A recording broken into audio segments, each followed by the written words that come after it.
Okay, everybody, we're going to go ahead and get started with our post-race media availabilities. We are joined with Stephen Duran, winning crew chief of today's race. Stephen, go ahead and tell us how your day went. Honestly, it was pretty uneventful until that last caution with 15 to go. That was dicey, but I knew that there was going to be probably a third of the field stay out, and that was enough of a buffer for us to just stay out, let him do his thing.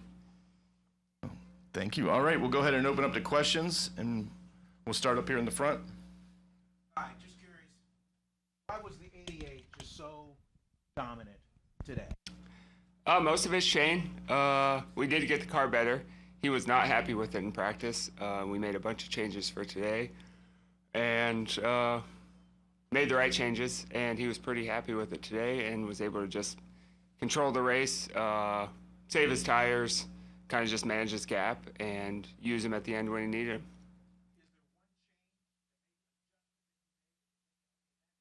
That's it. There's the difference right There might be, but I'm not going to tell you that. Okay, we'll go in the back corner, and then we'll go over to Zach.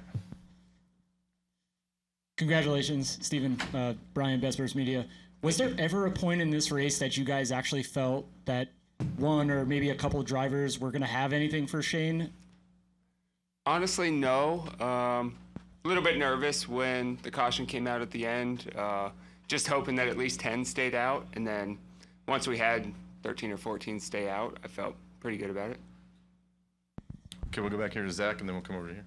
Zach Sterniolo, NASCAR.com. Congratulations on this. I am curious, though, when Shane tells you that he's unhappy with the car yesterday during practice, how does he articulate what changes he needs from the car for you to have an idea of where to adjust it and how to adjust it to get it more to his liking? Yeah, so we've done a lot of simulator work leading up to this race. So when he explains what he needs, we've already run through a lot of those changes on the simulator. So it's pretty easy to plug and play some of those changes. Hey, go over here. Sorry, Keenan O'Doherty, Press Democrat. Third road course win in a month. I mean, pretty unheard of since the last person to do was Jeff Gordon back in 98, 99. I mean, what is that really a testament to in terms of Shane's ability to drive on a road course? I mean, he's something NASCAR has never seen on road courses. It's just an honor to be a part of it. This team has done a great job building from the beginning of the year till now to get to the point where we can do this, dominate these races. The car is obviously in a good spot too, but he's amazing. I don't know much what else I can say about it. He shows it every time we come to one of these tracks. Okay, go ahead. Rod Villagomez, Sports Gambling Podcast Network. So, listen, you have an outstanding road course driver. I know you're never fully relaxed over there on the pit stall, but how much more relaxed do you feel with a guy like Shane vanGisbergen, knowing that you can make a call and he'll just turn it into magic? Yeah, I'm always pretty relaxed, honestly. But yeah, it's easier with him. You have a good gauge on how much tire he's saving, so calls like that at the end are easier with somebody like him. He gives you the confidence to know that he's got enough in the tank to fend off anybody that's coming behind him. They go back to Brian. With you guys having 3 wins on the season, playoffs is all but locked up. At what point do you start to prepare for the opening round and even the second round of the playoffs with like the Roval sitting there in the round of 12, knowing that Shane has a really good opportunity to make the round of 8, but if he can secure enough points leading into it and in those opening rounds, championship for berth is definitely within possibility. Sure. We started preparing after Mexico. Just need to keep improving on the ovals, get to the point where we can maintain and advance in some of these early rounds. And like you said, the round of 4 is not out of the question. Any more questions? We got one more in the back. Stephen, how much prep is going into your oval program right now, knowing that there are a majority of the courses you'll see over between now and the playoffs are ovals, and then the collection you got to have 1 or 2 wins in those ovals to advance? Yeah, obviously a lot of the recent prep has been road courses because it's been stacked with them the last month. But we don't prep for any race any differently. We prep for the ovals just like we do the road courses. our team approaches every race the same. So the prep for the ovals hasn't changed. It's max effort for every race. All right, Stephen, thank you for coming. Oh, we got one more, Lee in the front.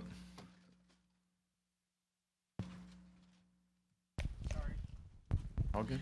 Lee Spencer, Sirius XM NASCAR Radio and Catchfence.com. Just curious, growing up as a kid in Pennsylvania, could you have imagined this moment and the kind of success that you're enjoying right now? Yes and no.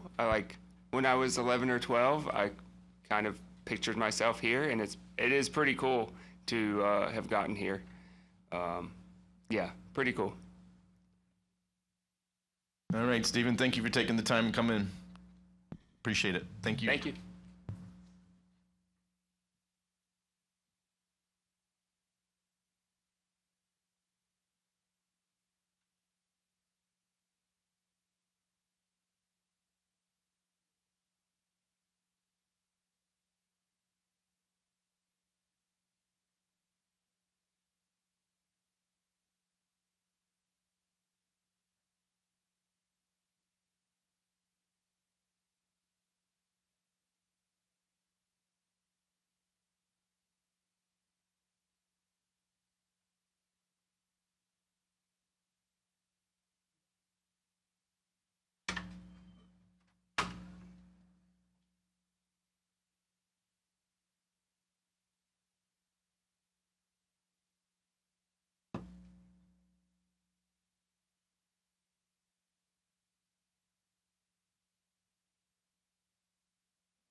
We are now joined by the race-winning drivers of today's Toyota Save Mart 350, Shane vanGisbergen. I know folks have a lot of questions. If you have a question, raise your hand. We'll get a wireless microphone to you. We will start all the way back in the back with Brian. Congratulations, Shane. Second week in a row we get to talk to you after winning another race, third of the year. Seemed like you had a nice celebration after winning in Chicago. What is the celebration going to be like that you're here in wine country? Yeah, it's amazing day, and we had a great time as a team last week. So yeah, to do it again is, yeah, it's hard to put into words at the moment. We'll probably get home a bit too late tonight to celebrate, but yeah, you just have to appreciate the run we've had. For us, it was a tough start to the year. We've gotten better and better, and yeah, as a team, it's such a cool atmosphere to be a part of, and so special to share it with these guys and girls. We'll go to Zach, then the Crystal, and my man on the left here. Zach Sterniolo, NASCAR.com. Shane, congratulations on this one. I am curious, what were your emotions throughout the first half of the year? Just getting up to speed on the ovals and really learning this car, and how does that contrast to what this last month has been, now winning 3 of the last 5? Yeah, it's weird. Like, we were coming 50th, it felt like, but it wasn't complete end of the world. I felt like I was getting better as a driver, getting closer to my teammates and starting to match what they were doing, and you could just feel that we were better than what we were. It just had to sort of click, and yeah, the last month and a half, 2 months, we've really started getting better, the 88 car, and then also the team as well. We've really started getting better and better. So yeah, it's 4 wins for us now as a team, and it's been an amazing turnaround for everyone. And yeah, I'm not under any illusion we're going to go out next week and win, but I'd like to keep that progression going and keep starting to build towards the midfield and then the top half of it. You also had 3 late restarts there, and restarting along the front row with Chase Briscoe. What was racing with him like? Were you able to pick up on anything that he was trying to do on those restarts? And can you talk about that battle there late as well? Yeah, it was tough. There were so many marbles. This soft tire leaves so many marbles around the track, and you're trying to be respectful when you line up too wide, but you end up pushing each other into the marbles, and even though you're not trying to, and then we'd both take off and you could hear the marbles flicking up on the guards and stuff. It was really slippery. But you just know, all those people up the front there, it was the 19, 24, 20, I think we were really mainly racing, and they're great guys to race. I always race well with them and enjoy racing them, and I knew Chase wasn't going to do anything stupid, but he got really close at turn 2 a couple of times, and yeah, he had a proper crack. It was cool racing. Crystal? Crystal Clay Racing Refresh. I have 2 questions for you. I talked to a couple of your crew members shortly after the win, and I had to ask if they were nervous watching you on those restarts with Chase Briscoe, and they said not at all, without any hesitation. So, it seems like they were calm for the entire time, like you already had it in bag. So what does it feel like knowing that that's the kind of feedback that you're getting from your teammates? Yeah, that's pretty awesome they have that confidence, because I certainly didn't. You never know with NASCAR, on the restarts, everyone goes crazy, and I just had to execute, put my car in the right places. But yeah, as soon as those yellows kept coming out, there's so much dirt and oil and stuff on the track. Yeah, just trying to make no mistakes, but sounds like I was more nervous than them. And then also my second question is more for the culture. I noticed that you didn't take a sip of the wine in Victory Lane. Maybe Yep. I missed it.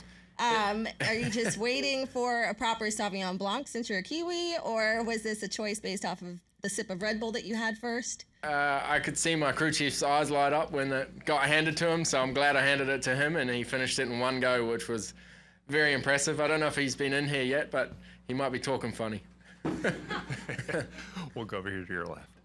Hey, Shane, right over here. Keenan O'Doherty, Press Democrat. Congratulations. Obviously, yesterday didn't go your way, but from a mindset perspective, how were you able to kind of shift your focus so quickly in such a quick turnaround for this race today?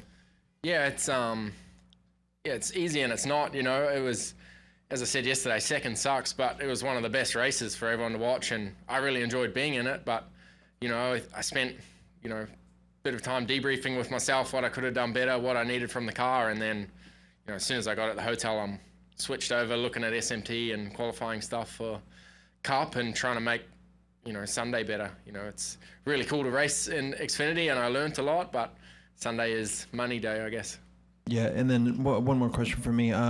Just kind of rate the overall experience, of Sonoma Raceway, and it probably feels a little bit better now that you won. Yeah, obviously I'm biased now. I like the place, but I really think every year this track's going to get better. It's still great to drive, but as the surface wears away and the edge comes off it a bit, I think it'll be, a even better racetrack. Even compared to last year, there's so much more tire fall off, and probably not the most passing up the front, but at least there was speed differences between tires this year. Go next to Noah. Noah Reed, Manteca Bulletin. You touched on it a little bit earlier. You said second sucks. Your teammate Connor Zilic got the best of you, but you proved today, hey, I got the Cup Series win. I'm sure you're going to talk to Connor later. What are you going to say to him? Thanks for not being in the race. Yeah. I know I'm going to have to race him a lot in the future, right? He's a star of the sport, or going to be even more so, and yeah, racing him yesterday, he doesn't look like he's 18. He's placing the car in perfect spots and drives amazing, and he's an awesome young kid. So, yeah, if he ends up being my teammate or not next year, I hope he does. It'll be a lot of fun.